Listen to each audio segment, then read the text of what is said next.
अस्सलाम वालेकुम दोस्तों, welcome to my channel digital facility. दोस्तों आज की इस वीडियो में हम जानेंगे आज के लेटेस्ट सऊदी रियाल के exchange rate Pakistan, India, Bangladesh और नेपाल के लिए कि आज आपको सऊदी अरब की मुख्तलिफ बैंकों से 1 रियाल ट्रांसफर करने पर क्या रेट मिलेगा। तो फ्रेंड वीडियो को लास्ट तक देखिएगा ताकि आपको पता चल सके कि आज कौन सी बैंक सबसे अच्छा रेट दे रही है। और फ्रेंड डेली बेस पे सऊदी रियाल की लेटेस्ट इन्फॉर्मेशन जानने के लिए चैनल को सब्सक्राइब कर दें और साथ में बेल आइकन को ऑल पे सेलेक्ट कर दें और फ्रेंड साथ ही साथ वीडियो को लाइक भी कर दें। तो फ्रेंड आज सबसे पहले हम जानते हैं वेस्टर्न यूनियन के रेट जो कि पाकिस्तान के लिए दे रहा है 74 रुपये 28 पैसे, इंडिया के लिए 21 रुपये 87 पैसे, बांग्लादेश 29.02 पैसे और नेपाल के लिए रेट होगा 35 रुपये 32 पैसे।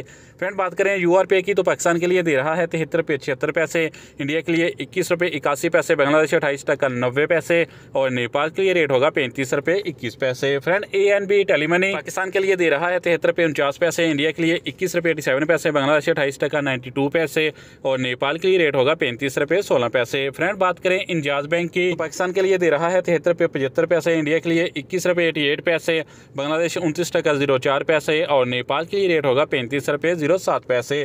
फ्रेंड STC पे आज पाकिस्तान के लिए दे रहा है 73 रुपये 91 पैसे, इंडिया के लिए 21 रुपये 78 पैसे, बांग्लादेश 28.90 पैसे और नेपाल के लिए रेट होगा 35 रुपये 22 पैसे। फ्रेंड अल राजी बैंक पाकिस्तान के लिए दे रहा है 73 रुपये 82 पैसे, इंडिया के लिए 21 रुपये 90 पैसे, बांग्लादेश 29.03 पैसे और नेपाल के लिए रेट होगा 35 रुपये 14 पैसे। फ्रेंड फौरी बैंक से पैसा ट्रांसफर करोगे तो 1 रियाल का पाकिस्तान के लिए मिलेगा 73 रुपये 78 पैसे, इंडिया के लिए 21 रुपये 86 पैसे, बांग्लादेश 29.05 पैसे और नेपाल के लिए रेट मिलेगा 35 रुपये 20 पैसे। फ्रेंड लास्ट में बात करते हैं SNB क्विक पे की जो कि पाकिस्तान के लिए 1 रियाल का दे रहा है 73 रुपये 95 पैसे, इंडिया के लिए 21 रुपये 70 पैसे, बांग्लादेश 28.84 पैसे और नेपाल के लिए रेट होगा 34 रुपये 88 पैसे। तो फ्रेंड ये थे आज के सऊदी रियाल के लेटेस्ट एक्सचेंज रेट।